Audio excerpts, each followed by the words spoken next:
Like and subscribe to our channel, Fabulous Pattaya Media Group, by using the link below. This morning, early Thursday, the CCSA has reported 9,727 new cases of the virus around the country, 10,075 recovered and released from quarantine, and 73 deaths attributed to the virus. With listeners to Fabulous 103 emailing us regarding the disappearance of funds from their bank accounts, it's now apparent that whomever was accessing thousands of accounts here was stealing large amounts of money, albeit in multiple withdrawals of small amounts. Despite each amount being in the 100 to 200 baht range, some accounts were scammed thousands of times, and in some cases the accounts that were hacked appear not to have had any debit cards associated with them. Locally, one business owner was robbed of close to 35,000 baht, and there are reports of larger amounts too. The good news is that refunds are being applied to all who were scammed following an investigation by the National Banking Authority, and they've been promised the money back by the 26th of the month.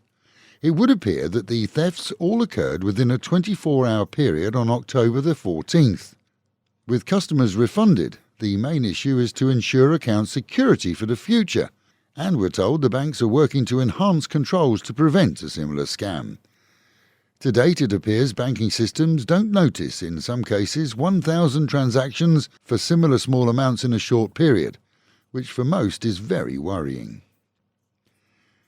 With the Prime Minister having capped the price of diesel last week, through to the end of the year at a maximum of 30 baht a litre, hauliers are protesting that 25 baht should be the most they pay.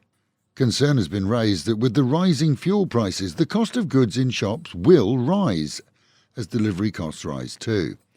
And the Prime Minister has called a meeting of ministers and concerned agencies to review the situation. But the Energy Minister is on record as stating that going lower than 30 baht a litre was out of the question.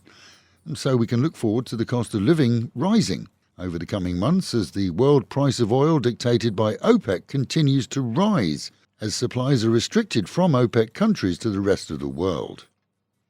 As confusion continues as to the requirements to enter Thailand for those fully vaccinated after the 1st of November, Thai embassies worldwide are still referring to the current plan as being in place. This when they're called by those who want to travel here. The embassies are recommending travellers to book quarantine accommodation or use the Sandbox program in Phuket. In their defence, until firm details are released of the new plans, those are the current regulations, and they have no choice but to follow them.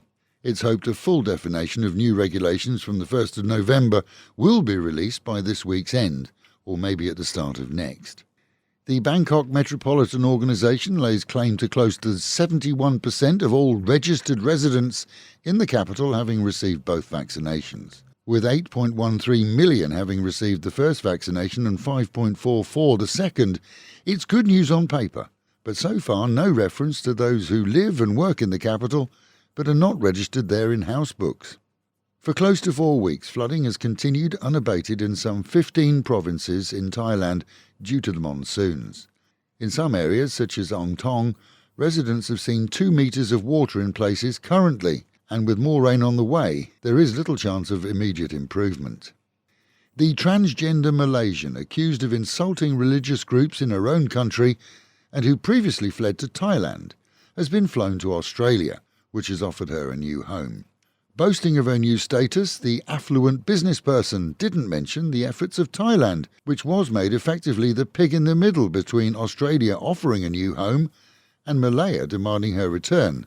Currently in quarantine in Australia, it's assumed that she managed to transfer most of her personal funds before fleeing Malaya early in the year.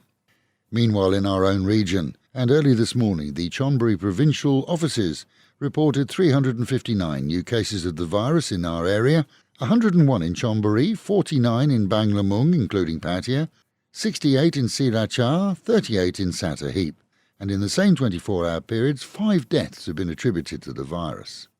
The constant flow of applicants for COVID vaccine continues today at the indoor sports stadium from early morning, seeing the car park filling, and if yesterday's anything to go by, traffic will be once again congested as vehicles queue in double rows in Soi Chayapruk 2 to reach the stadium.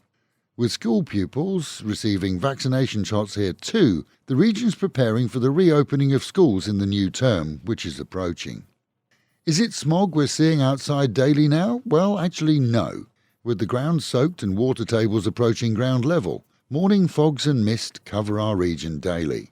Smog, though, is grey or black, and this, though dense, is pure white. With all sorts of rumours floating around, it's a natural and annual occurrence during the muggy rainy seasons. But with humidity levels high now, anyone with breathing difficulties should contact a medical practitioner. And with the Met Office promising highs today of just 30 degrees, dropping down to a chilly 25, foggy and humid throughout the day, and with a good chance of rain at any time. Local and national news today from Fabulous 103 FM and Fabulous Pattaya Media Group. And to get a notification every time we release another bulletin or programme,